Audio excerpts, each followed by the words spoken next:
There are 9 lessons that you can take in order to build an online business from the great book, which is from Alex Hormozi, and that is no way an endorsement or a promotion. And today, that's what we're going to be touching on. So let's just dive straight in. If you have not read that book, I highly recommend it. So let's go from the first one. You don't have a marketing problem, you have an offer problem.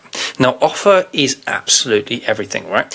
You can have something awesome, but if your offer sucks, then sadly you're not going to get leads in the door, you're not going to make the sales that you want, and it will be a little bit annoying, especially if you're a one-man band or you have a small team and you're trying to make this thing happen and you're not getting the sales you want. It can suck. All right, you can feel like a deflated balloon. So most business owners think they need more traffic, more followers, or better ads. So you might feel like you just need to post better content, go viral, and put more money behind ads, for instance. And all the while, that content stuff is good and will serve you in a particular way, but only when you've got your positioning down, your messaging down. But none of that really matters if your offer sucks. All right, you can have the best messaging in the world, but if your offer's not that great, you're going to have fewer people buying into it. That doesn't mean they don't buy, it just means you probably have fewer people than you would otherwise be able to, which isn't good. But Hormozi's number one insight is a weak offer is the real reason you don't have the sales here, right? A great offer sells itself, a bad offer, no amount of marketing, a great offer sells itself, a bad offer, no amount of marketing can fix. So make offers so good, people feel stupid saying no.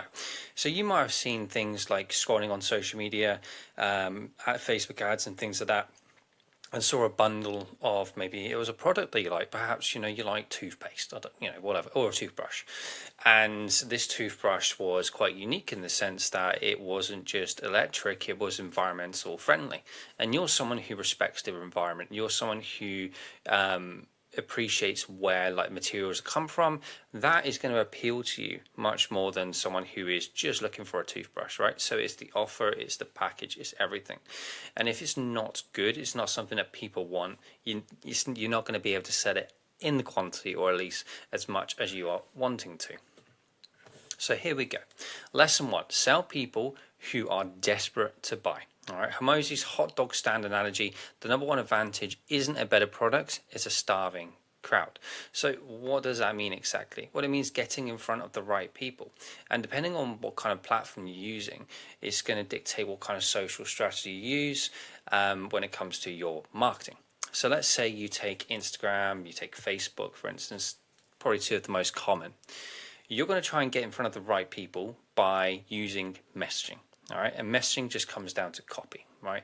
It's going to show people that you understand who they are, all right, the problems that they have, and that they actually want the solution that you have to offer. Because if people don't want the solution, or they don't have the pain that you're talking about, then again, it's not going to matter. You're going to have a very hard time selling that one product, all right? So just keep that in mind. Market, offer, persuasion skills comes down into copywriting at the end of the day, and once you can master that, or even just get okay at it, you can do very, very well. So don't be over romantic about your audience. Serve the people who can pay what you're worth. Too many people want to advertise their friends, their family, and everything else, or the fear of judgment because someone might dislike or add a comment, but they're not their ideal client, they're not their niche, to the point where just forget about them. Don't worry about the outside noise. All you're going to care about is the people who you can help and who you want to offer something, right? And they want you to work with them. That's it. So don't worry about it. Don't worry about the people outside of that. Leave them to one side. Focus on you. Focus on your offer. And then happy days. So what are the 4 signs of a great market? So they have a massive pain, all right, that's an obvious. So they desperately need a solution. Pain points can be anything, right? Let's say fat loss, right? A pain point could be like their partner's looking at them differently, or they feel that their partner's looking at them differently. It could be feeling uncomfortable in a pair of jeans that, push up against their waist. It could be they're not liking their photos recently, which means they're missing out on memories and moments. It could be that they're just not showing up as the role model they want to be, right? And that's a couple of things just pulled from the top of my dome. And let's say, finances. It could be fearful of retirement. It could be not have enough money for retirement. It could be trying to budget their way out of poverty. It could be money issues can causing constraints in a relationship. There's loads of pain points around each individual topic. Of course, you have to understand who you are trying to sell to and the market, and that will help massively when it comes down to that. And the second thing is purchasing power. All right, so they can actually pay for it. So if you've got a high ticket product that's selling at $2, $3, $5, $10,000, and you're advertising it to people who generally don't make that enough, like maybe they just got a normal job, for instance, they haven't got the disposable income, but you're trying to sell that to someone, then you're going to have a very hard time in doing so. Sure, some people might whip out their credit card, albeit I find that unethical, but they might. You do want to get in front of the people who have the money, who have the pain that you can solve. And the third one is easy to target. You can find them online. All right, so again, where are they hanging out? The best way to do this is if you're on Facebook, you can friend people who are in your niche, who fit your criteria. You can scope out groups and just get in those, provide value, friend request people who fit your kind of avatar. And you can do the same on Instagram as well, and just follow people who are your market, and if they share value, comment on their post, be helpful. Again, that's going to allow you to build the audience that you want, who you want to then bring into your world and share your offer with, right? And then growing. The market is expanding and it's not shrinking. So the validation is that the problem isn't going anywhere. People are still actively looking for the solution. So for instance, copywriting, right? A lot of people thinking it's dead when it's not. It's just kind of pivoting a little bit to the point where creative strategy is now coming in, but also the demand for good copywriters has gone up. So people who generally don't understand frameworks, why people buy and stuff like that, then sure, that market is shrinking. But for those who understand that, then yeah, it's going to be work. So remember that. And move my big head out of the way. So lesson 2, riches are in the niches for real. Okay, so generic, invisible, specific, profitable. All right, same core content, completely different perceived value. Don't niche, hop, commit until you find your grand slam offer. So when it comes to this, right, if you're just attracting anyone and everyone, you're solving all kinds of problems. You're going to appeal to no one. You may as well just be shouting into a void at this point, right? It's like I critique a lot of copy and focusing on coaches, and these coaches generally sell health or fitness products and things like that, and services.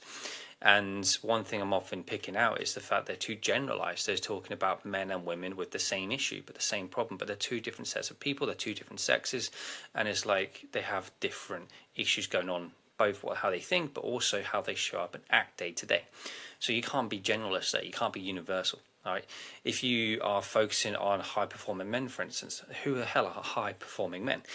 They're better off going down to like busy dads who are struggling to keep up with, the demands of work. It could be seeking out entrepreneurs who have hit a bottleneck in their business. It could be brick and mortar businesses who are struggling to bring in leads because they're relying on word of mouth and flyers. Who is it specifically that you are reaching out to? Okay, and once you understand that, your marketing becomes a lot easier because you can do the research, you can understand their pains, their values, their beliefs, their identity, what they want and what they desire and what they don't like and why they're skeptical. There's so many things, but you have to understand that who your avatar is, who your market is. All right, it doesn't have to be Jenny who's 36 down the road. It could be just their personality trait. It could be what they're doing day to day, and it all resolves around the pain, and the outcome they want is similar. Okay, so it's key. Lesson 3, higher prices equals higher perceived value.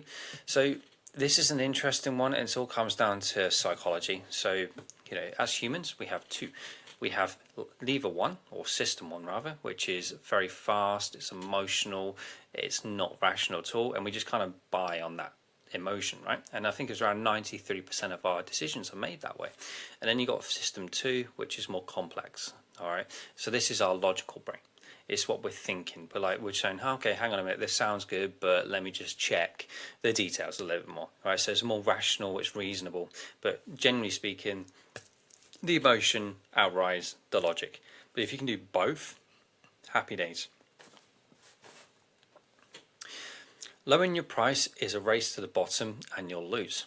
Okay, so I used to find that when I lowered my price as a personal trainer, I didn't actually get the number of people I wanted, or at least I thought that might reach out to me. In fact, the trainers around me were still charging double the amount, and they were fuller than me. And it was like, why? Well, because they were confident in what they were delivering, and because it was around £45 at the time, they had a better perceived value. So if someone's charging more, then generally speaking, they have more experience in what they do. And if they've got a roster of clients, which these people did in the gym, they're obviously good at what they do, so they're charging their worth. Whereas if you race into the bottom, and like I did, was like undercutting and charging like £15 to £20, it's like, you're going to attract tire kickers in, right, and they'll probably just sign up for you and then leave within the first month. There'll be a ball ache, they'll cancel, and it's just an absolute headache. I'm speaking from experience, right? It just isn't a good idea. It's a recipe for disaster, all right? So wine, the exact same wine rated experiment. This is interesting. High quality when labelled at a higher price against the perceived value. There was a luxury store opened at one point. It was a fake store, but because people thought it was all designer goods, they walked in and they ended up buying it at a higher price. And when interviewed at the end, why did you buy it? It was like, well, it's a luxury good. And then their faces dropped when it was like, well, no, these are all really cheap, and actually they're this price because it's a fake luxury store. And it was just how we as humans were like almost persuaded just by the idea of something being luxury, that we're like, oh, we'll go and buy it. And there's loads of reasons for that. Status, status is a big one, and like identity.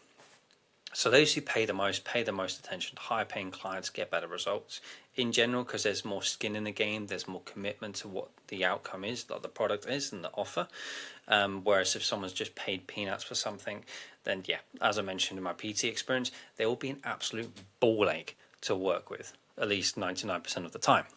And charging more lets you deliver more value and invest in better outcomes. Look, when I undercut as let's use a different example. When I was I'm still a copywriter, but at the beginning of my copywriting career, for instance, I charged $30 an email, all right? And I was doing 12 emails a month. But because my client, on no fault of their own, is simply what I was confident at that time to charge, I started resenting the client. Not good. So the emails weren't enjoyable. They sucked.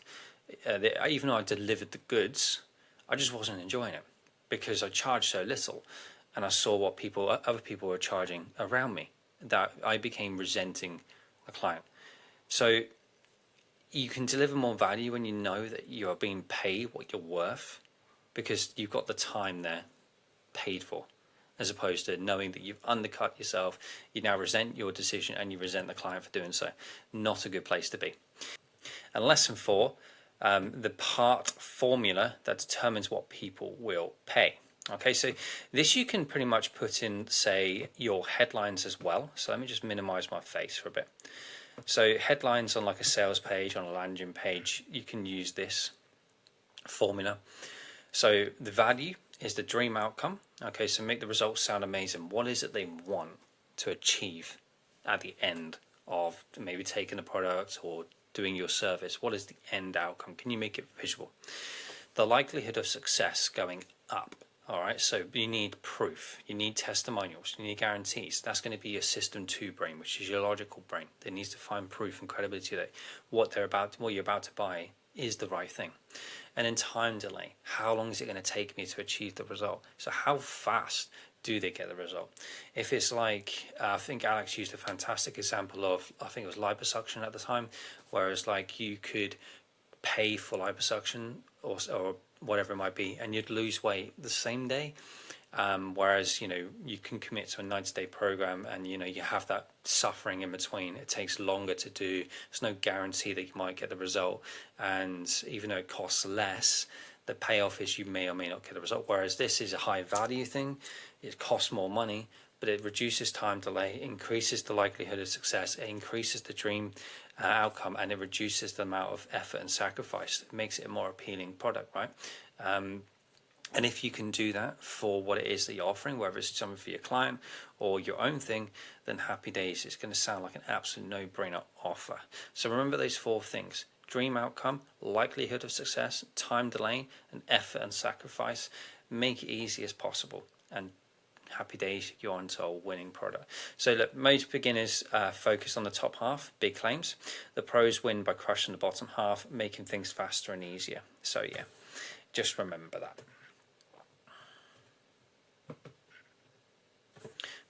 Lesson 5, stack as much value. Lesson 5, stack so much value, saying no feels dumb. Don't know about you, but sometimes you could be walking down the street and someone can be offering you something with a flyer and stuff, and it may sound good, and it's like, I want to walk away, but they compel you in because, I don't know, maybe it's like saving the planet or something like that. But anyway, I digress. The 4-step formula: define the dream outcome, like we mentioned. List every problem. This is key. When it comes to messaging in your content, if you don't know what problems your market have, you don't know what objections they're going to come up against. And if you don't know what objections they're going to come against, then they're going to bring them to either the sales call, or they're just not going to take action because they've got too many things in their head and they're just believing their own narratives, all right, even if what they're believing is not true. So understanding the problems is absolutely key. Go to town on this, know exactly what they are. Happy days. Create solutions for each. So turn every obstacle into a deliverable. Let's say you have a fat loss guide. All right. Let's just say actually you're a gardener, you're a landscaper, right? And you've got all the obstacles that people have with their gardens. What it might be like weeds, there's a Japanese roots or something that the trees. Maybe it's a poisonous plant. Maybe it's just an unkept lawn. Whatever it might be. What kind of solutions could you offer around each? And then, because each one is going to be an offer essentially, and you can go to town with just one of those, and that is the micro. It's not the macro, so it's the smaller version. And then trim and stack. Keep high value, low cost solutions, bundle them into one irresistible package. So like I just said, you've got those 4 things when it comes to the garden. That could just be a sellable PDF, a digital product, and a service, whatever it might be, a reduced cost, but it's something that someone will want because it is an absolute no-brainer. Because again, it solves a big pressing pain point. So, example from the book: pay once, no retainer. I'll run your ads and work your leads. Only pay if people show up. Guarantee 20 leads in your first month, or next month is free. Key takeaway: you're not selling a product, you're selling a transformation. Transformation is it. Remember this: people buy better versions of themselves. All right, it's a good thing to remember. Lesson 6: create fear of missing out. All right, so that's what FOMO is: a fear of missing out, without being sleazy. A lot of people worry about being sleazy, like too salesy and everything else. And in doing so, that reduces the amount of conversations they then start, the amount of DMs they start, the amount of cold outreach they start. They're fearful of just getting the product out there, which generally means they don't get seen, they don't get known, they don't get the trust, and they don't get paid at the end of the day. All right. So there's a couple of ways in which you do this. You've got scarcity and you've got urgency. Okay. Scarcity is limited availability. Urgency is lack of time. All right, so it's a limited time stamp to that. Could be like scarcity is like 5 spots remaining, or we're limited to 10 spots, or we have a beta test program and it's limited to 15 people max. Urgency is like you have 2 days left to take advantage of this product, or doors closed on the 28th of April, or this bonus will disappear after 24 hours, and that could be an upsell, for instance. Again, there's just different ways to create urgency and also scarcity, and get those two right. Absolutely key. You could bundle them together if you wanted to. You could have, say, limited only to 10 spots, and in 24 hours. The program will end, or the program will shut, or the offer comes off the table, or this discount it goes away. Whether the 10 spots are filled or not. That's a good way you could kind of do it as well if you wanted to. So these aren't manipulation tactics; they are honest signals that your offer has real value. Don't make it up. All right, that's a good point. All right, the worst thing you can do is make something up, because the moment you get caught lying, that's it. People just won't buy into you anymore. They will become very skeptical in an already skeptical world, and they just won't trust you, and they'll probably leave a bad review. which isn't good. So yeah, don't do that.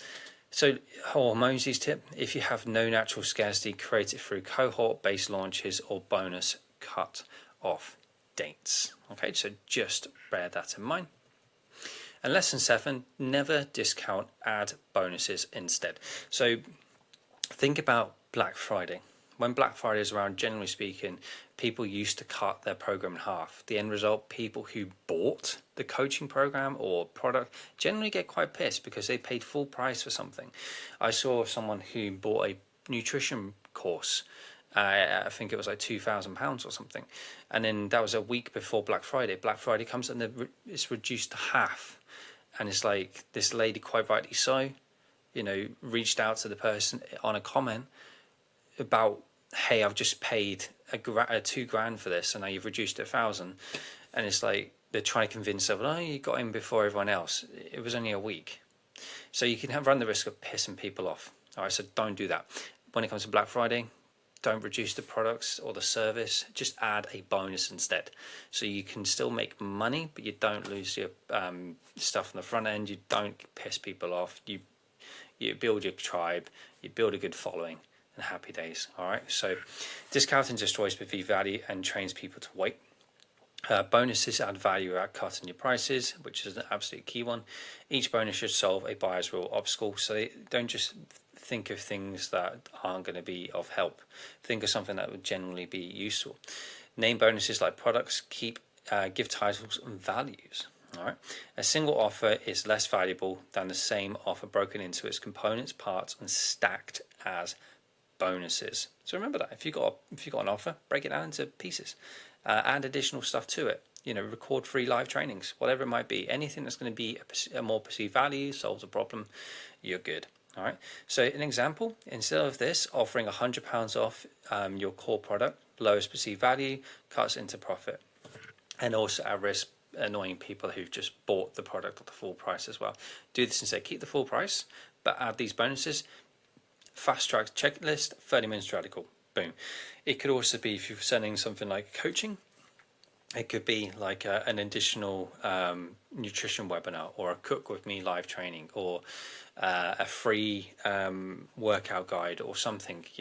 Again, more perceived value, you add the value to it, and then boom, happy days. You don't risk of annoying people. And then lesson 8: take the risk off your customers' shoulders. All right, so you might have seen like 30-day guarantee, money back guarantee, don't try before you buy, we won't charge until get the leads into your business. There's loads of ways like people use guarantees essentially to remove the risk, so it's easier for someone to make a purchase because they're like, actually, by the end of the 30 days, if I don't enjoy this, then you know what, I can get my money back. Happy days, providing they're not shady, because then you won't get your money back, and that isn't fun. Unconditional. All right, so full refund, no questions asked, builds maximum trust instantly. Thankfully, I've been in programs and stuff where I've got to the end of it, I thought, yeah, this isn't for me, and I've gotten the money back within a week. Boom, happy days. Conditional refund if they do the required tasks. All right. Generally speaking, there's normally a contract involved in this. You have to do the prerequisites. You have to record what it is that you are doing, showing that you're doing the work before you reach out and say, yeah, didn't work, can I have a refund? You need to have that evidence. So that's conditional. And then performance-based. So you only pay when they get the result for you. All right. Otherwise, they don't. So that's another way you can either frame it for your client or you can frame it for yourself. It's an interesting one, right? So guarantee flips the risk. You take the risk, not the customer. The single edition can double your conversion rate overnight because, again, people want reduction of risk, and if you can do that, happy days. The stronger you guarantee, the more you believe in your own product. And because, if you're putting a 30-day guarantee, money back, right, chances are your product isn't going to be bad. It's going to be good. If you're backing yourself, like, after 30 days, they're going to want to stay. If you're afraid to offer a guarantee, that's a signal to improve your product first and validate it, through the market. Lesson 9, we are getting there. We're getting there. If you're liking this video, drop me a comment. If you are struggling in anywhere, again, drop me a question in the comment section. More than happy to answer. So lesson 9, a great name makes your offer impossible to ignore. All right. So magnetic reason. Why are you offering this right now? Avatar, exactly who this is for. So we've gone through that. The goal, what is the ultimate dream outcome? Again, you should know this, or if you don't, get to know it. Interval, in what time frame? So again, perceived likelihood of achieving it. In what time frame is this? All right. What will they get the results? 30 days, 60 days, 90 days, overnight, whatever it might be. Has to be honest and truthful. Can't just be blatantly made up. Container, is it a blueprint, a system, a masterclass, a challenge, consultation? What is it, right? Before, my online marketing course. Sounds a bit vague, boring, bland, like everything else. After, the 30-day client getting blueprint for coaches who want 5 new clients without running ads. The organic 6-step system, turning leads into buyers. The home renovation product, reducing more. I don't know. I'm not very good at home renovation, but adding that adds 10 to 20% perceived value to every product, every home you then sell. Example, not the best, but something like that. And then your offer action plan starts here. All right. So let's just recap everything. You have an offer problem, not a marketing problem. So remember, your offer has to be validated before you put it out in the world. An easy way to do this is share it with friends. For instance, or people in your network. You can offer it for free, get some good reviews back in exchange for like a video testimonial or a review, just to see if people want it. Right, or even do a survey. That's always a good thing as well. Just do some market research. Obviously, if we're working with a client, the chances are they're already having a good enough offer, right? So it's just if more the case, if you're selling something yourself, you want to validate it, right? Second thing, find a starving crowd in a health, wealth, or relationships. So know your niche inside out, which comes specifically equals profit. So understanding your market's pains, wants, desires, beliefs, values, identities, everything. You need to know that. Charge more, deliver more. Value is king. All right. Try not to undercut everyone else. Just be better at what it is that you do. Use the value equation to engineer your offer. Okay. So perceived likelihood of achievement, the time delay, the dream outcome, everything else that in order for you to get the result, to make it less friction, so easy as possible to achieve. Okay. Build grand slam offer by stacking solutions. Okay, so understand that, break down your offer and find the solutions to each one of the micro problems, and you can kind of create packages around this and sell it as well as like a digital product, an ebook, a low ticket offer. There's loads of ways in which you can kind of branch out around. Add ethical, scarcity, and urgency. Just remember that. So we've got the scarcity side of things. So that's the number of spots left, and the urgency is the time. So 24 hours left, or scarcity is only 5 spots remaining. And use bonuses instead of discounts. All right, so don't discount your product. Instead, add things to it that are still solving a problem and that people generally want. All right, so that is everything. And if you haven't already, I'd love to know, what lesson stands out for you, but also, have you bought this book before? What did you think? I think it's a fantastic book. It's always something I like to go back to. So yeah, all credit to Alex Hormozi and using this fantastic PowerPoint. Like and subscribe, guys. I hope you enjoyed that video, and I'll be back for more.